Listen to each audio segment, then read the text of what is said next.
নমস্কার, ঘরকন্যা ডায়েরির আরেকটি নতুন পর্বে সকলকে স্বাগত জানাচ্ছি। দেখুন, আজকে আমি সকালবেলা রান্না করার জন্য নিয়েছি করলা আর আলু কুচিয়ে নিয়েছি, পাঁচফোড়ন দিয়েছি। এবারে করলা আলু কুচিয়ে ভাজি করব।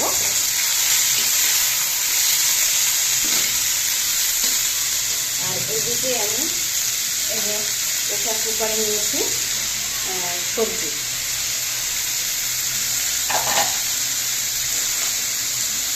এবার আলু আর করলা ভাজিটায় লবণ দিয়ে দিচ্ছি,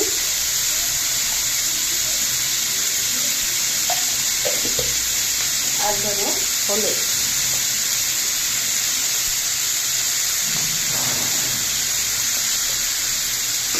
নেড়ে করে মিশিয়ে নেব।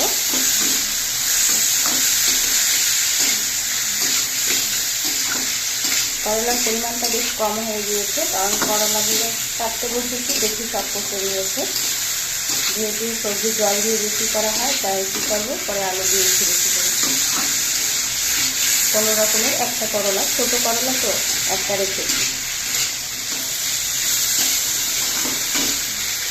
এবার এটাকে ঢাকা দিয়ে দেবো।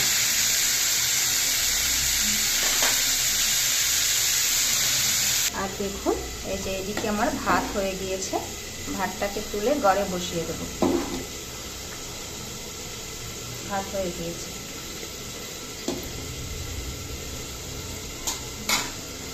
দেখুন, ঢাকাটা তুলে ভাজিটা এক পাশ লাল লাল করে ভাজা হয়ে গিয়েছে। এখন আবার একটু নেড়ে করে দেবো।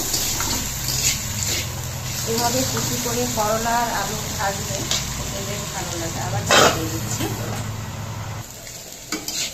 দেখুন, আমার করলা এবং আলু ভাজি হয়ে গিয়েছে, একদম সিদ্ধ হয়ে গিয়েছে।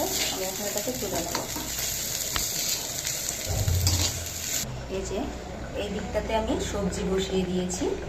এখানে আছে কাঁচকলা, গাঁটি কচু, একটু বড় বড় টাইপের, আলু আর পেঁপে একসাথে মিলিয়ে একটা সবজি আমি প্রেসার কুকারে সিদ্ধ করে নিয়েছি। এদিকে কড়াইয়ে তেল দিয়ে পাঁচফোড়ন দিয়ে দিয়েছি। চুলোটা কিন্তু বন্ধ করে দিয়েছি, পাঁচফোড়নটা পুড়ে গেলে ভালো লাগবে না। এখন কম আছে, মানে জাল বন্ধ করে পাঁচফোড়নটা একটু নেড়ে নেব, তাহলে পাঁচফোড়নের একটা সেন্ট আসে। এবার এটাকে আমি সবজির ভিতরে দিয়ে দেবো।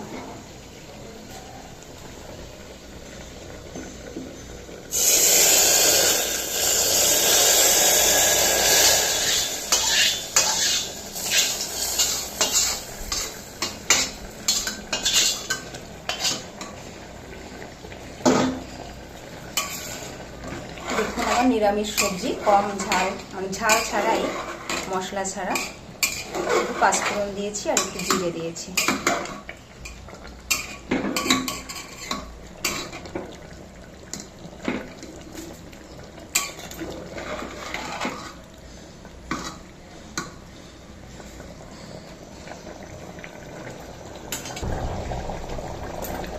দেখুন, এই যে আমার সবজি রান্না নিরামিষ। আমি আর 2 মিনিট মতো জাল করে তারপর সবজিটা নামিয়ে নেব। যে আজকে আমি করেছি করলা আলু ভাজি আর এরকম একটা নিরামিষ সবজি, বিভিন্ন রকম সবজি দিয়ে। সময় কম, তাই কম সময়ের মধ্যেই এরকম সবজি করে নেওয়া যায় প্রেসার কুকারে। আর খেতেও কিন্তু খারাপ লাগে না, বেশ ভালোই লাগে। যারা বিশেষ করে ঝাল মশলা পছন্দ করেন না, তাদের এরকম সবজি খেতে ভালো লাগবে। তা ভিডিওটি ভালো লাগলে অবশ্যই লাইক সাবস্ক্রাইব করে দেবেন এবং শেয়ার করে দেবেন। আর সকলের জন্য রইল শুভকামনা। আজকে এই পর্যন্তই।